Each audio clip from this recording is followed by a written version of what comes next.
용기 있고 담대하고 지혜로운 믿음의 사람, 능력의 사람, 그러면서도 겸손한 사람. 여러분, 보통 능력이 많으면 뭐합니까? 교만하죠. 교만해. 겸손한 사람을 보면은 좀 무능해서 또 그렇게 보이기도 합니다. 근데 두 가지를 함께 갖추기가 어려운데 다니엘은 이런 능력도 겸손도 다 갖추었습니다. 흠을 잡으려고 해도 잡을 데가 없는 사람. 한마디로 말해서 이상적인 하나님의 종의 모델, 그 모습이었습니다. 그는 영적인 생활, 공적인 생활, 개인적인 생활 모든 면에서 성공자였습니다. 그런데 다니엘이 이처럼 모든 면에서 성공한 비결은 다니엘을 전체적으로 이렇게 보면은 하나님과 개인적인 관계를 조금도 소홀히 하지 않은 사람이었구나 하는 것을 알 수가 있습니다. 그는 나라를 다스리는 총리 가운데 한 사람으로 왕을 모시는 사람이었습니다. 메대 파사가 127개의 돌을 가지고 있었습니다. 그래서 워낙 땅덩어리가 크기 때문에 총리도 3사람이 있었습니다. 그 3사람 중에 한 사람이 다니엘입니다. 그는 왕이 바뀌어도 계속해서 쓰임을 받았습니다. 그러잖아요. 사람이 한 왕을 섬기면 그 왕이 죽으면 그도 또한 사라지죠. 다음 왕이 오면 보통 다시 쓰임 받지를 못합니다. 그런데 다니엘은 정권이 바뀌든지 왕이 바뀌든지 나라가 바뀌든지 관계없이 계속해서 쓰임을 받았습니다. 그러므로 그가 얼마나 훌륭하고 탁월한 사람이었는가를 알 수가 있습니다. 그는 왕을 섬겨도 왕에게 아첨하지 않았습니다.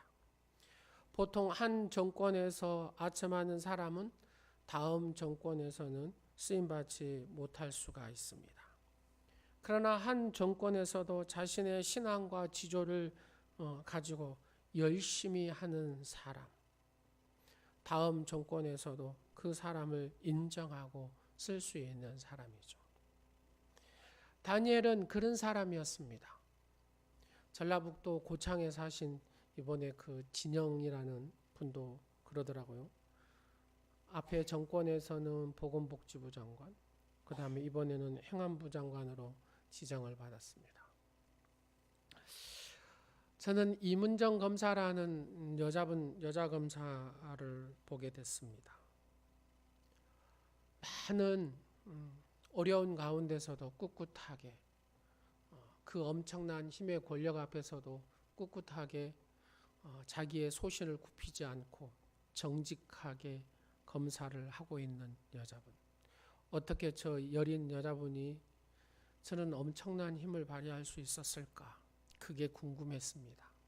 그래서 그분에 대해서 살펴보니까 남편이 또 훌륭하고 그분도 훌륭한 부분이 있는데 그 남편이 이렇게 얘기합니다. 하나님께서 당신을 위해 보낸 나는 천사입니다. 그렇게 고백한답니다. 당신이 무엇을 해도 나는 지지합니다. 그 힘을 가지고 그 엄청난 선배 검사장들 앞에서도 굽히지 않고 자기의 소신을 꿋꿋하게 펼치는 그 이문정 검사. 사랑하는 여러분, 그렇습니다. 아첨하지 않아도 정직하게 또 그 법을 행할 때도 그 하나님의 말씀대로 정직하게 행하는 여자분이 계시더라고요. 여러분, 그렇습니다. 우리의 모든 삶에 있어서 내가 정직하게 할 수 있는 것은 내게 영적인 힘이 있어야 된다는 얘기입니다. 하나님으로부터 지혜와 총명을 얻었던 바로 다니엘이 그런 사람입니다. 총리로서 사명을 성공적으로 잘 감당한 사람이었고 선지자 가운데서도 가장 이상적인 모델을 남긴 사람이 바로 다니엘이었습니다. 그는 바벨론에서 일했고 그 다음에 나라가 바뀐 메대와 바사에서도 일했습니다. 그러나 그의 항상 마음은 그의 나라인 예루살렘을 늘 생각했던 사람입니다. 느부갓네살 왕, 벨사살, 다리아 왕을 거치면서도 세 왕을 거치면서도 그의 마음은 일편단심으로 오로지 하나님을 나의 왕으로 모시고 고백했던 사람이 다니엘이었습니다. 그는 이방의 도성을 위해서 일하고 힘썼던 사람이지만 그 마음의 항상 중심에 하늘의 도성이 그에게는 있었습니다. 다니엘은 공적인 인물이었고 공적인 삶에서 그의 원수들이 흠을 잡으려고 많이 했습니다. 그러나 단지 그의 흠은 예루살렘 성을 향하여 하루 3번 기도하는 것 외에는 흠을 잡을 수가 없었습니다. 그래서 다니엘을 완벽한 사람이라 이렇게 얘기합니다. 감히 도전이 불가능한 사람, 그의 도덕심이나 영적인 것이나 모든 생활 면에서 항상 이렇게 우위에 있었다 그 말입니다.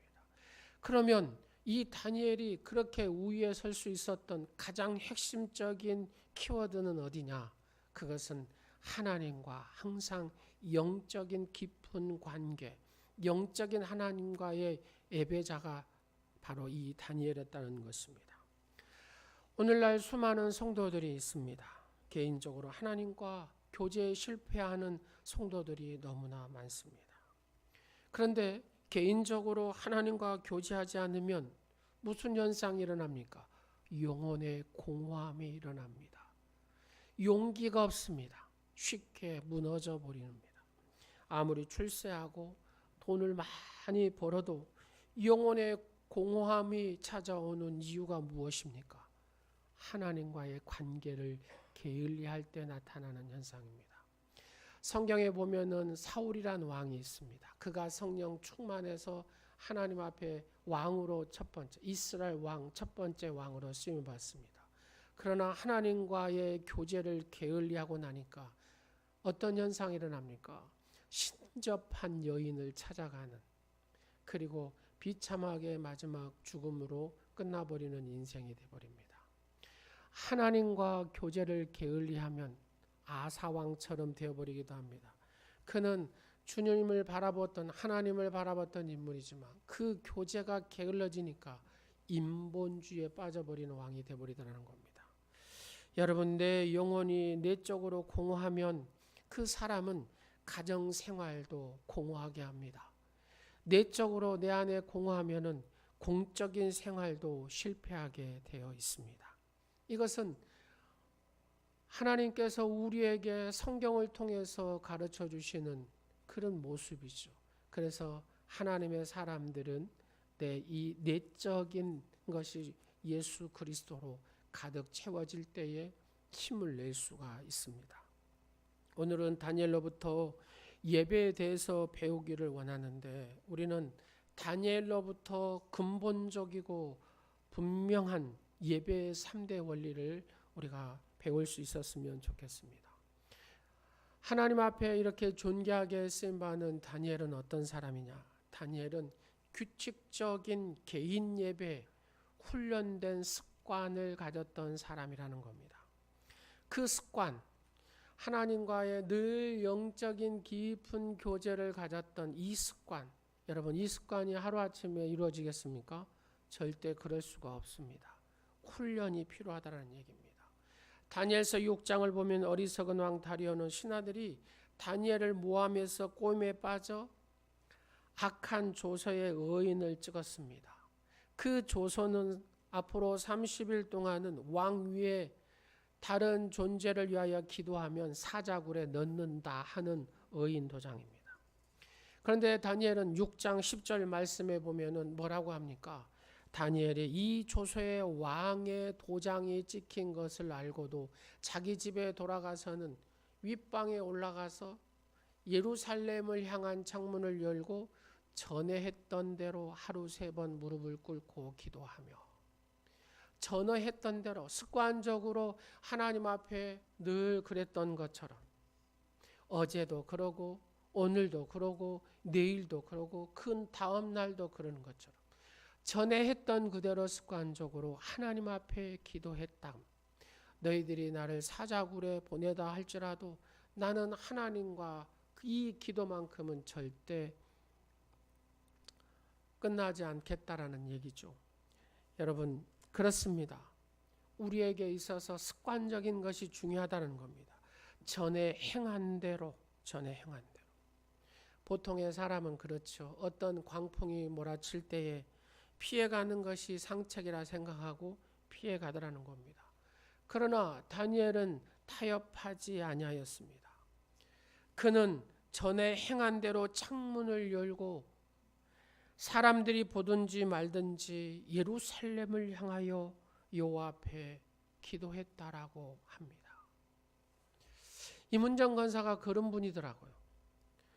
여러분, 생각보다도 검사 안에서는 성추행 이런 것들이 많은가 봐요. 그분 얘기를 쭉 들어보면은 그런 일들이 참 비일비재하는 것들을 봅니다. 양심선언하고 막 그런 일들이 많이 나오죠. 근데 꿋꿋하게 이겨내는 검사들이 있더라고요.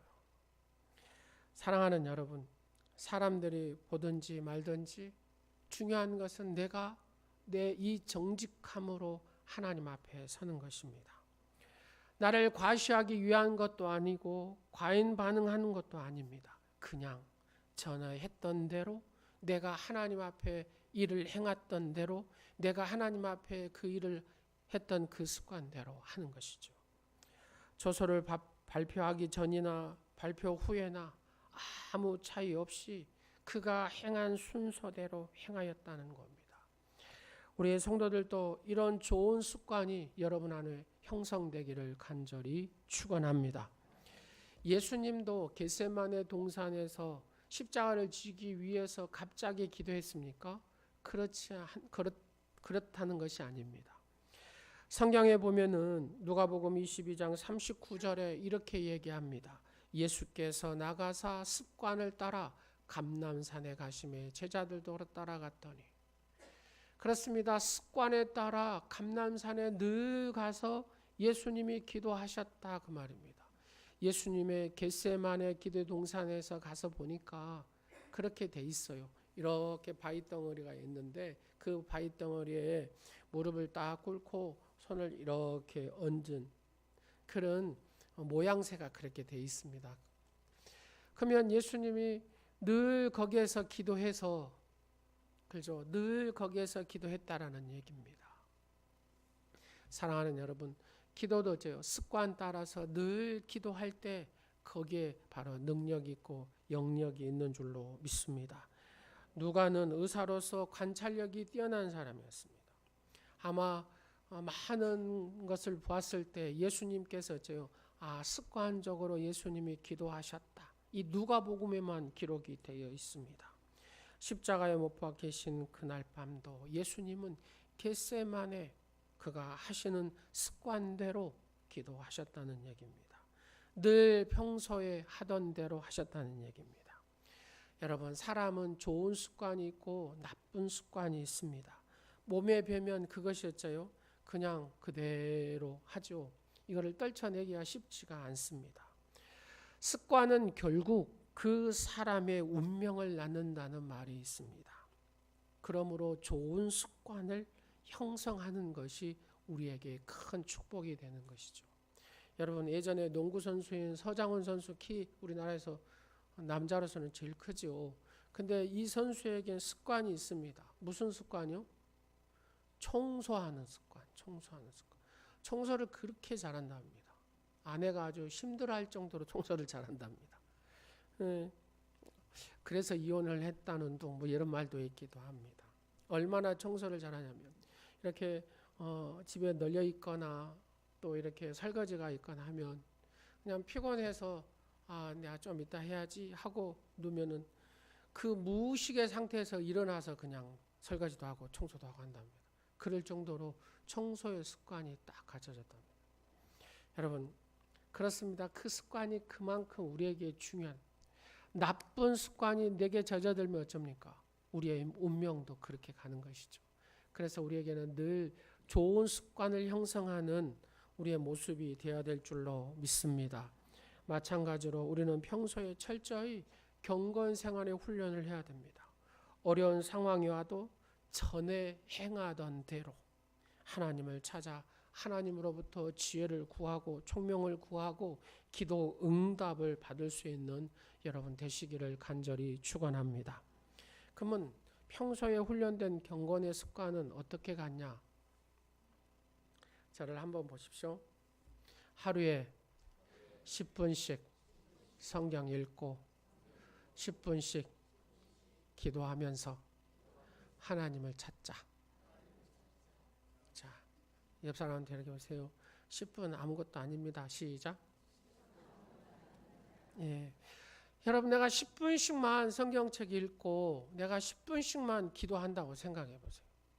그러면 일생 동안 하나님의 축복의 역사를 써가는 주인공이 될 줄로 믿습니다.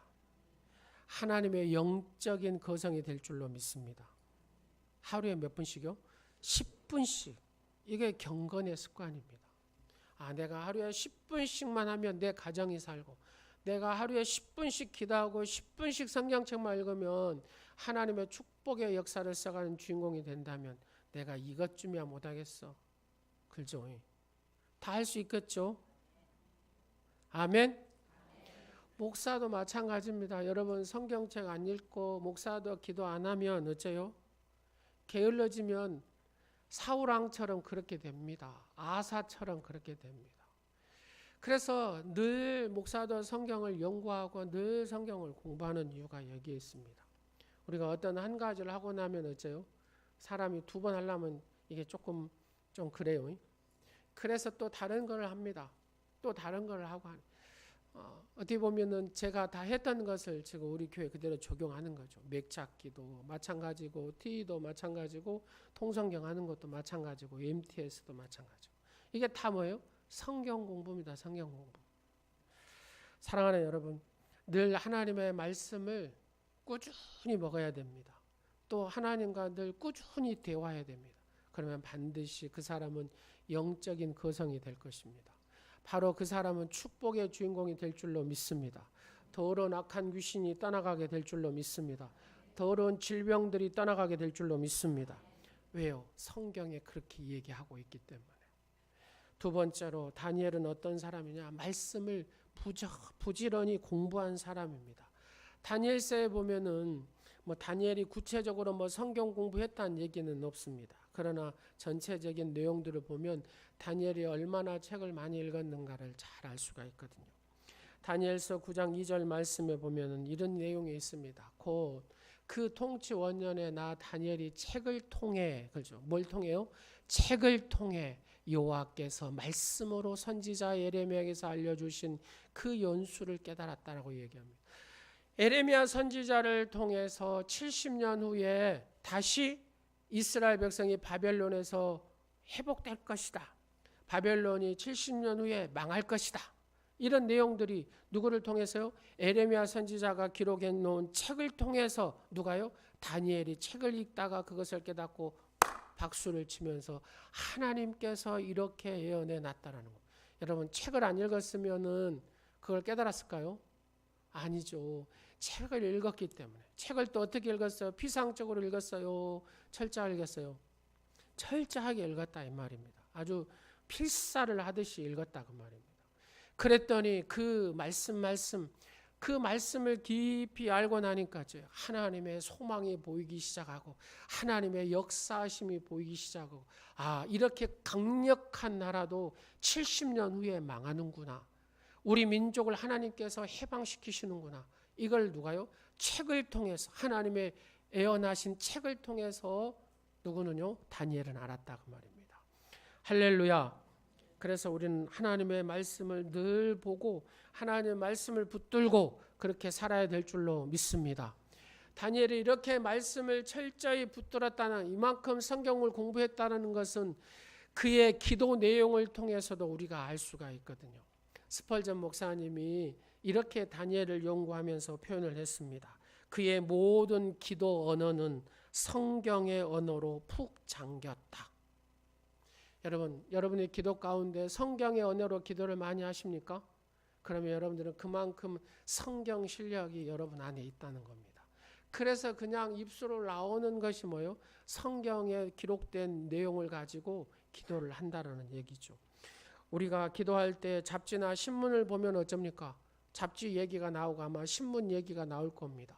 그러나 내가 성경을 보면 성경을 그 내용을 가지고 기도하게 되어 있다라는 겁니다. 그래서 이런 고백을 하죠. 다 같이 한번 하겠습니다. 하나님은 나의 반성이십니다. 하나님은 나의 피난처이십니다. 하나님은 나의 구원이십니다.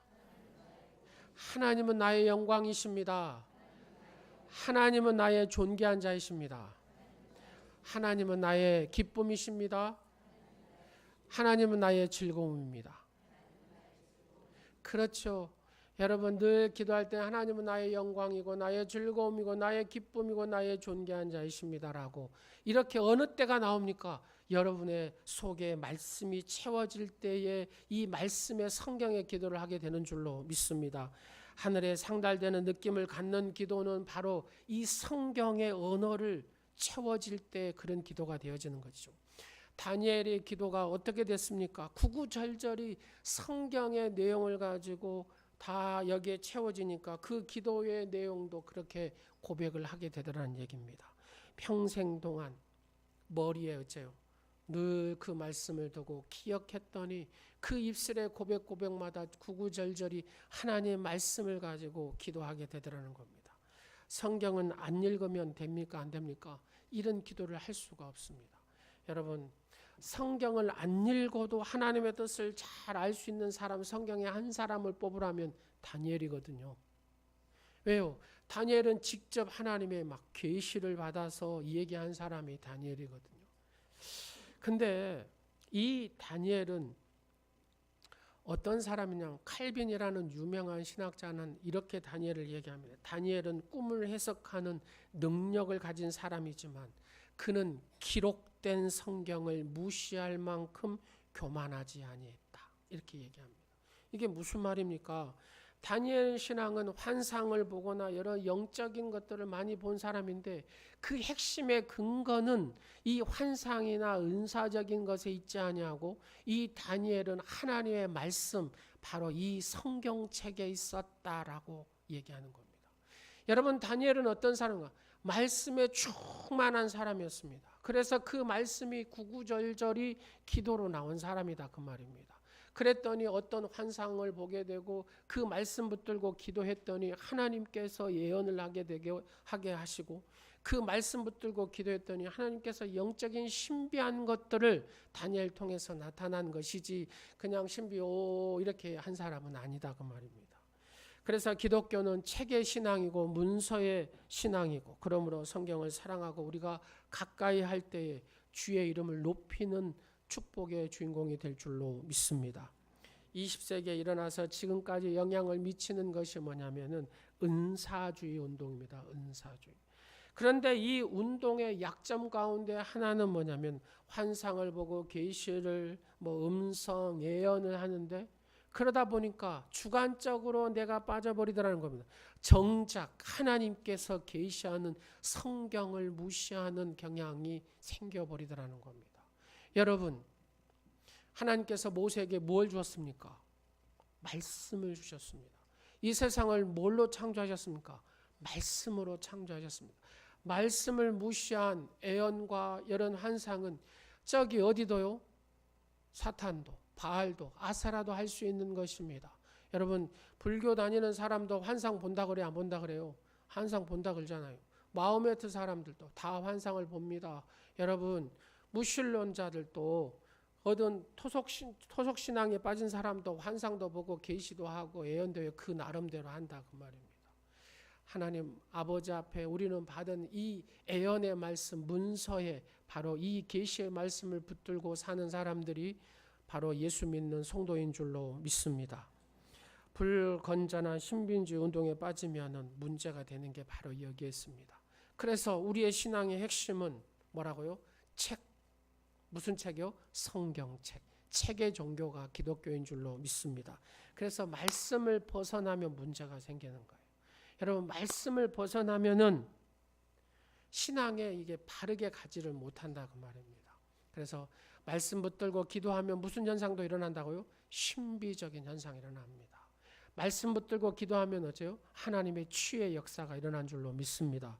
하나님 말씀 붙들고 기도하면 애연도 하고 환상도 나타납니다. 꿈도 꾸게 됩니다. 하나님께서는 그렇게 이루어 가신다 그 말입니다. 사랑하는 여러분, 하나님의 말씀을 붙들고 늘 기도하는 믿음의 주인공이 되시기를 간절히 원합니다. 다니엘이 그랬던 것처럼 말입니다. 여러분, 다니엘만큼 환상 보고 계시하고 예언할 수 있는 능력이 여러분에게 있다면 몰라도 그렇지 않으면 하나님 말씀 붙들고 그렇게 기도함을 통해서 하나님의 신비한 은혜들도 체험하시기를 간절히 축원합니다.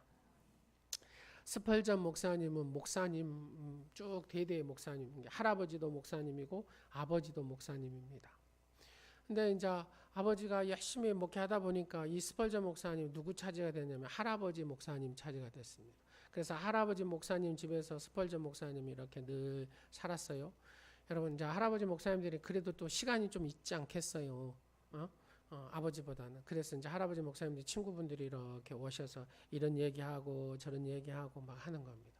근데 한 할아버지 목사님이 이런 얘기를 하더라고요. 내가 참 마음이 상한 일이 있다고. 왜 그러냐고.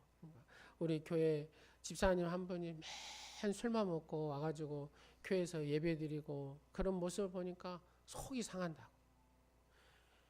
이 소리를 6살 먹은 스펄전 목사님이 딱 들었습니다. 근데 그 집사님 지금 어디가 있다고요? 네, 술집에 있어요. 술집에. 6살 먹은 스펄전 목사님이 찾아갔습니다. 아이가 가가지고 뭐라고 하냐면 그분이 이름은 참 엘리야라는 집사님입니다. 엘리야 집사한테 찾아가지고 집사님 여기서 지금 대낮부터 술 마시고 할아버지 목사님 마음 아프게 하면 되겠어요? 내가 당신 같으면 그렇게 안 하겠다 이렇게 하고 나온 거예요. 몇 살 먹은 아이가요? 6살 먹은 아이. 가만히 보니까 막 손가락대고 나 같으면 그렇게 안 하겠다. 6살 먹은 스펄전 목사는 그렇게 얘기한 거예요. 그랬더니 이 말을 들은 집사가 분노가 이렇게 날 거 아닙니까? 화가 확 나가지고 이 아이 주먹을 이렇게 하나 때리려고 하는데 순간에 어디 가버렸어요. 그래서 막 쫓아가다가 보니까 가만히 생각하니까 그 어린 스펄전의 말이 맞더라는 얘기입니다. 그때부터 이분이 말씀을 붙들기 시작하고 기도하기 시작했다고 합니다. 우리는 성경을 사랑하고 읽어야 됩니다. 이렇게 하나님과 교제한 시간을 가질 때 마귀는 떠나가게 되는 줄로 믿습니다. 하나님께서 가까이 하셔서 우리의 삶을 축복하시고 말씀을 붙들고 살아갈 때 기쁨의 능력이 여러분에게 임하게 되는 줄로 믿습니다. 하나님의 말씀을 뭐라고 합니까? 영의 양식이라고 합니다. 그래서 영의 양식. 여러분, 밥을 안 먹으면 살아요, 죽어요? 살아요? 여러분 밥 안 먹어도 살아요? 야, 영생의 축복을 받았네요. 밥 안 먹으면 죽습니다. 밥 안 먹으면 죽어요. 여러분, 아침만 안 먹어도 힘이 빠져요, 안 빠져요? 힘이 빠져요. 힘을 쓸 수가 없습니다. 근데 일주일에 3번만 먹으면 살아요, 죽어요? 살아요. 근데 매일 하루 3끼를 이렇게 쫙 먹으면 건강해져요, 안 건강해져요? 건강해집니다. 영의 양식도 똑같습니다. 여러분, 일주일에 한 번만 먹으면 이 정도 됩니다. 그죠? 포도시 사는 거예요, 포도시. 사랑하는 여러분, 우리가 매일 우리가 끊임마다 영의 양식을 먹을 때 강건해지는 놀라운 역사가 임하게 될 줄로 믿습니다. 여러분, 기쁨의 영을 받고 싶습니까? 말씀을 붙들고 기도하시기 바랍니다. 여러분, 주님과 동행하고 싶습니까? 말씀을 붙들고 기도하시기 바랍니다. 병상에서 깨끗하게 치유함 받고 싶습니까? 말씀을 붙들고 기도하시기 바랍니다. 하나님께서 고치시면 그리하시면 낫겠나이다. 그렇죠. 하나님께서 고치시면 나는 뭐라고요? 그리하시면 낫겠나이다. 하나님께서 축복하시면 그러면 내가 축복을 받겠네. 하나님께서 나를 구원하시면 그리하면 내가 구원을 얻겠나이다. 아멘. 말씀을 붙들고 기도할 때 여러분, 신앙이 삐뚤어지지 않고 이단의 사상에 빠지지 않고 세상의 세속주의에 빠지지 않게 되는 줄로 믿습니다. 여러분의 가정에 악한 사탄이 역사하지 못하게 하기 위해서라도 말씀을 붙들고 기도하시기를 간절히 축원합니다. 그래서 다니엘은 온전한 사람이라는 겁니다. 다니엘은 세 번째로 진지한 기도의 사람이었습니다. 다니엘은 무엇보다도 기도의 사람이었습니다. 하루는 다니엘서 2장을 보니까 느부갓네살이 꿈을 꿨습니다. 꿈을 꿨는데 이것이 긴가민가해요. 그래서 모든 그 바벨론의 책사들을 다 불렀습니다. 여봐라, 내가 어제 저녁에 꿈을 꿨는데 이 내용을 얘기하고 해석을 하도록 해라. 그렇지 않으면 다 죽이겠다. 이렇게 느부갓네살이 하는 겁니다. 자, 저를 한번 보실래요? 제가 어제 꿈을 꿨습니다. 여러분, 지금 내가 꿈을 꾼 어제 꾼 꿈을 여러분들이 내용을 얘기하지 않고 해석하지 못하면 오늘 여러분 죽을 수 있습니다. 어찌게 되겠습니까? 뭐 황당하지 않겠어요? 근데 다니엘이 이렇게 왕이시여 제게 시간을 주십시오 라고 얘기합니다. 그러니까 알았다고 시간을 주잖아요. 다니엘이 막 달려갑니다. 누구한테요? 친구한테. 사드락과 메삭과 아벳느고에게 찾아갑니다. 느부갓네살 왕이 꿈을 꿨는데 그 내용도 말해주지도 않고 그 내용도 알아야 되고 해석도 해야 되는데 이 하나님 앞에 기도하자, 지혜를 달라고. 그러고 이제 4명에서 부여잡고 막 기도하기 시작했습니다. 사랑하는 여러분, 신앙생활은 혼자 하는 겁니까? 함께 하는 겁니까? 함께 하는 것입니다. 함께. 그래서 이 교회, 이 공동체를 예수님의 피값으로 사셨다고 말입니다. 절대 신앙생활을 혼자 하는 게 아닙니다. 교회는 몸입니다. 혼자 하는 것은 내가 손가락 하면 손가락이 뛰어나갔다 그 말이에요. 여러분, 손가락 뛰어나가면 어떻게 됩니까? 썩어버립니다. 그래서 반드시 교회 공동체에 있어야 됩니다. 그래서 이 공동체를 가지고 원수마귀하고 싸울 때도 함께 싸우라고 교회 공동체를 세운 줄로 믿습니다. 그래서 다니엘이 열심히 가서 같이 이 중보 기도를 지금 사드락과 메삭과 아벳느고가 같이 하는 겁니다. 그랬더니 하나님께서 뭘 주세요? 꿈의 내용을 가르쳐 주는 겁니다. 느부갓네살이 이런 꿈을 꿨다. 그리고 이렇게 해석해 줘라. 그래서 어째요? 다니엘도 살고 바벨론의 모든 지혜자들이 다 살았습니다. 다니엘이 멋있게 꿈의 내용과 해석을 해줘서 말입니다. 사랑하는 여러분, 이런 초자연적인 역사가 어떨 때요? 말씀 붙들고 기도할 때에 나타나는 줄로 믿습니다. 그렇습니다. 기독교는 그래서 중요한 것은 말씀의 종교입니다. 말씀의 종교. 성경을 떠나서는 이거는 아무것도 아니다 그 말입니다. 우리는 그래서 늘 성경을 붙들고 기도하는 믿음의 주인공들이 되시기를 간절히 축원합니다. 기도는 여러분, 기독교에만 있는 겁니까? 다른 종교에도 기도라는 게 있습니까? 다른 종교에도 기도가 있습니다. 여러분, 그 무당 있잖아요. 무당. 그 작두 타는 무당도 보면은 뭐 해야 한다 그래요? 기도한다 그래요. 불교에서도 뭐 한다 그래요? 기도한다 그래요. 그렇습니다. 세상의 각각의 종교도 다 기도라는 것이 있습니다. 그러나 기도에는 참된 기도가 있고 거짓된 기도가 있다고 말입니다. 우리가 이 기도를 누구한테 하느냐가 중요합니다. 누구한테. 어떤 목적을 가지고 하느냐가 중요합니다. 어떤 내용을 가지고 하느냐가 중요합니다. 사랑하는 여러분, 여러분 누구한테 기도하십니까? 그렇죠. 하나님 앞에 기도합니다. 무슨 내용을 기도합니까? 자기의 욕심을 채우기 위한 기도입니까? 아니면 아버지의 이름, 하나님의 영광을 위하여 기도합니까? 이게 중요하다 그 말입니다. 내 욕심을 위하여 기도하다 보면 그것은 문제가 되죠. 사랑하는 여러분, 하나님 앞에 기도하고 하나님의 영광을 위하여 말씀 붙들고 기도하시는 여러분 되시기를 간절히 축원합니다. 다니엘서 9장을 보면은 참된 기도에 4가지 요소가 있습니다. 여러분, 참된 기도 첫 번째, 다니엘은 뭘 붙들고 기도했습니까? 말씀 붙들고 기도했다고 말입니다. 참된 기도는 말씀 붙들고 기도하는 겁니다. 나 다니엘이 깨달았다고 합니다. 나 다니엘이 깨달았다. 내가 기도하며 간구하기를 결심했다. 여러분, 하나님 말씀 붙들고 깨닫는 그 말씀 붙들고 첫 번째 기도하는 여러분 되시기를 간절히 축원합니다. 자기 욕심을 가지고 기도하면 문제가 되죠. 이것은 거짓 기도가 됩니다. 참 기도는 하나님 말씀 붙들고 기도하는 기도가 참 기도인 줄로 믿습니다. 두 번째 참된 기도는 하나님을 향한 경배의 기도를 했다는 겁니다. 여러분 성경에 보면은 다니엘서 9장 4절에 보면 어떤 내용들이 있냐면은 다니엘이 보면은 크게 두려워할 주 하나님. 이게 무슨 말입니까? 크시고 두려워할 하나님이 그 하나님 앞에 여러분 크시고 두려워하신 하나님 그 하나님 앞에 어떤 마음이 되겠습니까? 경배하는 마음이 되지 않겠습니까? 다니엘은 늘 하나님을 경외하고 경배하는 마음으로 드렸다는 겁니다. 그 다음에 9절에 보니까 하나님은 어떤 긍휼과 용서가 많으신 하나님. 14절에 보니까 공의로우신 하나님이라고 그는 고백합니다. 여러분 다니엘 같이 하나님하고 여러분들 친하십니까? 다니엘은 엄청나게 하나님과 친했잖아요.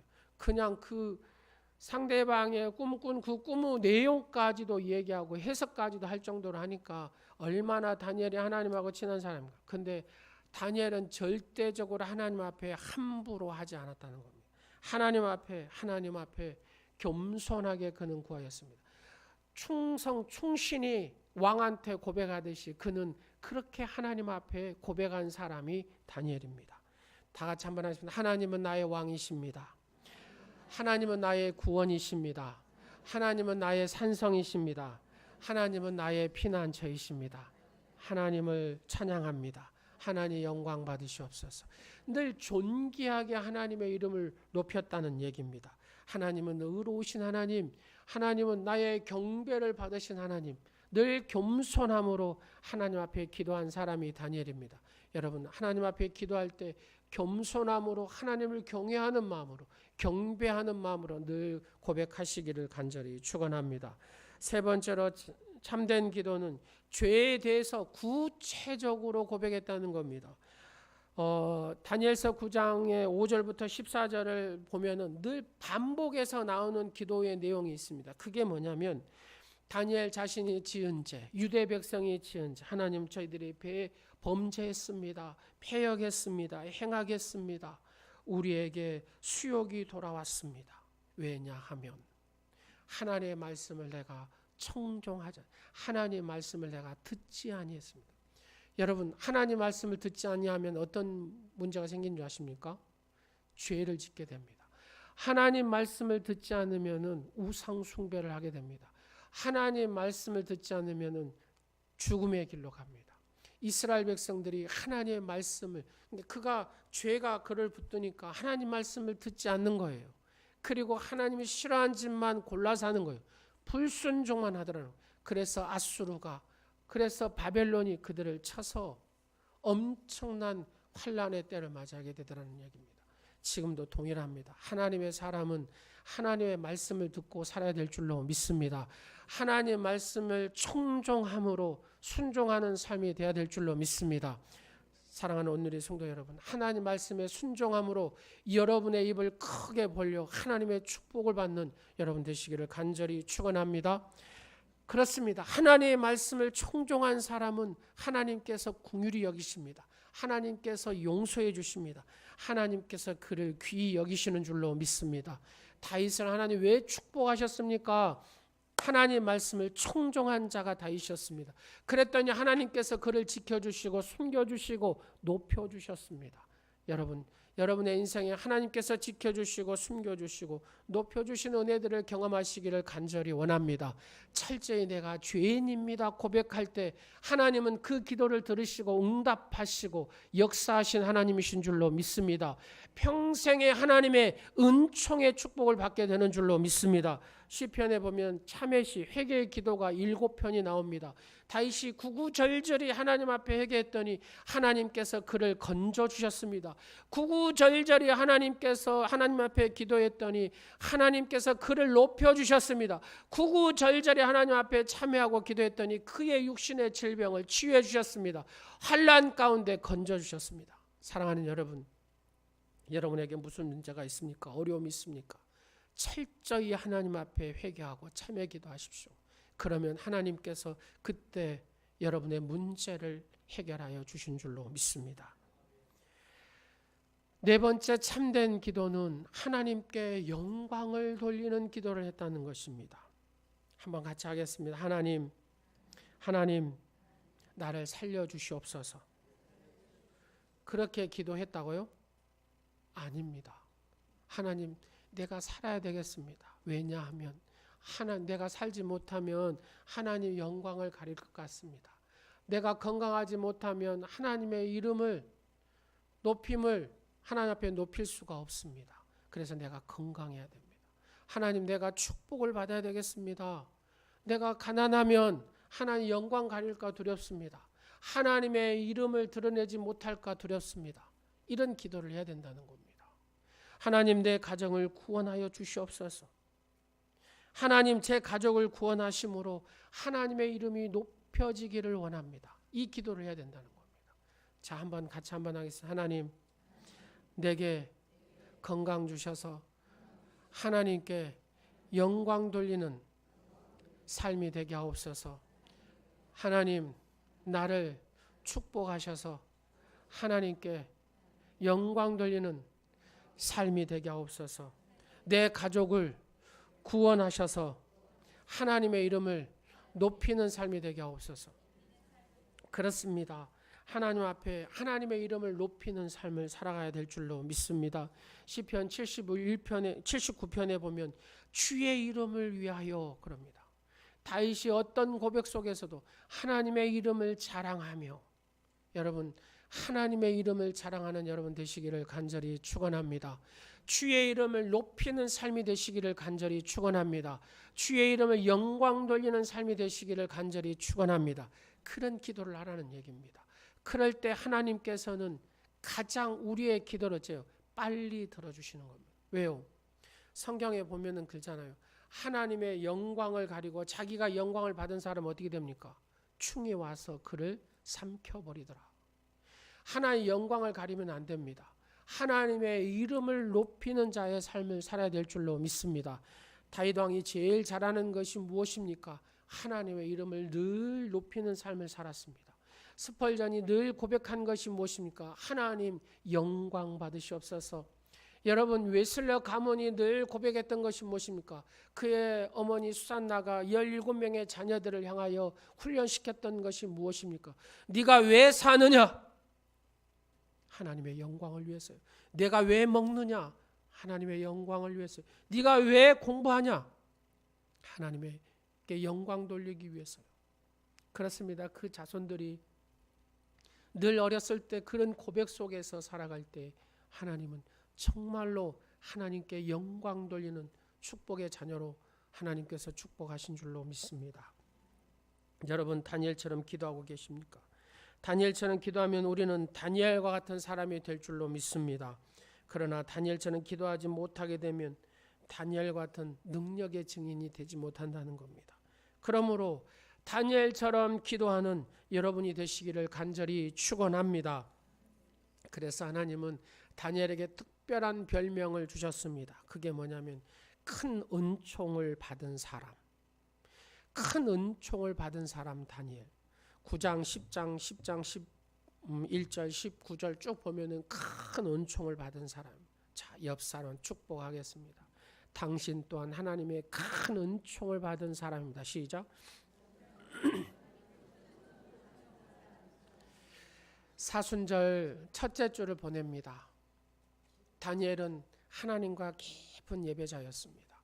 그래서 하나님은 다니엘에게 큰 은총을 베푸셨습니다.